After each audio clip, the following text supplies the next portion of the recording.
Ciao bonsaisti e benvenuti o bentornati sul mio canale. Non conoscete questa pianta probabilmente perché non ve l'ho mai mostrata. Questa è la mia new entry del 2025. È un olivastro, come vedete anche dalle foglie, che ho acquistato esattamente a febbraio di quest'anno, e ora che ci stiamo accingendo ad aprile sono sicuro che la pianta abbia iniziato ad attecchire, ovvero questa pianta, come vedrete dal video che vi sto per mostrare, è stata rinvasata nel momento dell'acquisto direttamente dal venditore in mia presenza.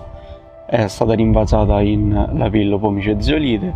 Sotto aveva già tutta una parte di lapillo, pomice, zeolite ed humus che ancora c'è, e intanto vi lascio a come era prima del rinvaso, non è cambiato molto, e poi vi spiego un paio di cosine. Ci vediamo tra poco.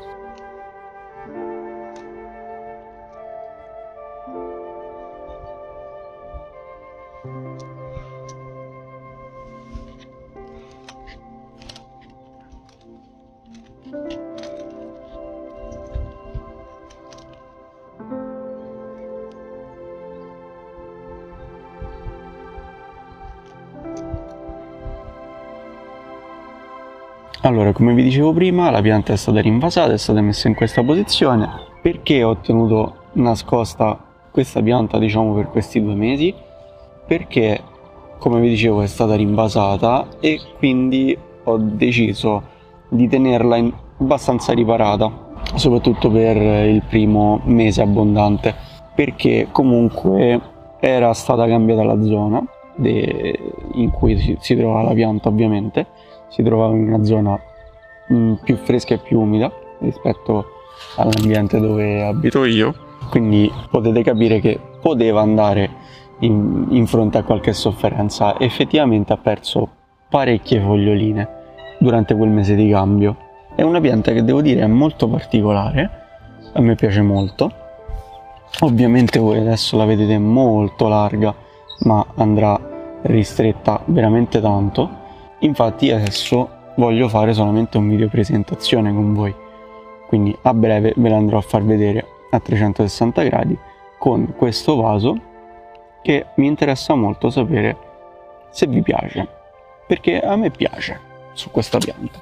Secondo me sono una buona accoppiata, però chiedo il vostro consiglio, perché magari tra 2 o 3 anni, quando avrà effettivamente attecchito e fatto struttura, possiamo valutarne un altro se questo qua non va bene. Come vi dicevo, quindi come struttura principale dei rami ci siamo. Ora bisogna andarla a abbattere abbastanza indietro, perché si è allungata molto e perché ha degli internodi anche abbastanza lunghi e tantissimo secco da lavorare, che adesso vi farò vedere. Infatti volevo aspettare a mostrarvela per farvi un video con presentazione e tutte queste lavorazioni, però non ce la facevo ad aspettare di farvela vedere, perché comunque sono già passati 2 mesi e quindi preferisco farvela vedere intanto con una presentazione e poi andarvi a far vedere tutto il resto delle operazioni che ci andrò a fare, in modo tale da anche non condensarvi troppo delle grandi operazioni che vengono fatte su questa pianta. Detto ciò, io passerei con una panoramica da vicino, che in parte avete già visto nel pezzettino di video del prima del rinvaso, e ora vediamo un attimino. Sicuramente farò una ripresa molto più da vicino rispetto a questa. Eccoci qua.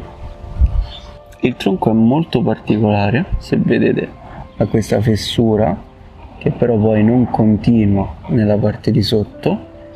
Anche qui su adesso c'è un po' d'ombra, però c'è un accenno di fessura, e anche qui sarà molto interessante andarla a finire di lavorare. E anche qui dietro, se vedete, c'è tutto un bel pezzo che va sicuramente lavorato. Come vedete la pianta sta molto bene, come vedete dalle foglie e dai piccoli nuovi germogli che ha.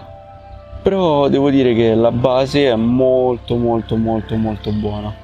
sono molto soddisfatto. Indubbiamente comunque secondo me è una pianta di livello abbastanza più alto rispetto a quelle che ho comprato fino adesso, se non per diciamo gli ultimi 3 o 4 acquisti, ovvero il leccio di cui vi ho parlato in questo video, oppure la rovere e l'olivo che vedete in questi altri 2 video, e diciamo che ci sono poche altre piante che secondo me sono più belle di questa nella mia collezione. Ovviamente magari adesso non è un granché a livello visivo, ma vi assicuro che la pianta è veramente uno spettacolo. Cioè, guardate il piede, è più largo di una spanna, è veramente molto molto bella e compatta, il che è un gran punto di forza. Come vi dicevo, qui i rami si sono allungati parecchio, infatti andranno accorciati ed abbattuti, la porterò al club dal maestro, però la base c'è veramente tutta, la ramificazione anche va abbastanza bene, non dovrebbero esserci rami che vanno ricreati da zero. Certo, va fatta bene la struttura perché qui è veramente un groviglio, però sono molto soddisfatto. Sta ripartendo anche dal piede e piano piano andrò a togliere tutti questi piccoli caccetti e poi non vedo l'ora di andare a fare una bella pulizia del secco per capire ancora meglio il potenziale di questa pianta. Comunque ricordatevi sempre di commentare dicendomi anche voi che cosa ne pensate. Ha anche una foglia abbastanza piccola, il che per un olivastro è normale, però comunque in alcuni casi sono veramente piccoline, all'incirca come il mio altro olivastro, il grotta burrascosa, che vi lascio qui in alto. Secondo me nel giro di un paio d'anni potremmo anche portarla in mostra. Voi che cosa ne pensate? Io, detto ciò, vi ringrazio per la visione, vi ricordo di commentare dicendomi che cosa ne pensate di questa pianta e se voi avreste usato questo vaso. Vi invito a mettere mi piace, condividere il video con i vostri amici bonsaisti e se volete iscrivervi al canale Telegram delle offerte che vi lascio qui a video, in modo tale da, se volete acquistare qualcosa su Amazon tramite un mio link, e andarmi a supportare gratuitamente per andare ad investire magari su altre piante che potete decidere tranquillamente voi. Potremmo anche creare una sorta di progetto in cui vado a prendere delle piante che secondo voi sono molto interessanti e le andiamo a provare qui nel mio clima, o comunque possiamo trovare tantissime idee molto interessanti. Quindi se volete aiutarmi a fare ciò o a prendere comunque magari attrezzatura migliore, avete il canale Telegram delle offerte e per voi non ci sono assolutamente costi aggiuntivi. Io vi ringrazio ancora per la visione, spero che questo ma anche gli ultimi video che ho fatto vi siano piaciuti tanto, perché comunque il supporto c'è stato a livello di visualizzazioni, e noi ci vediamo domenica prossima con un nuovo video. Buon bonsai!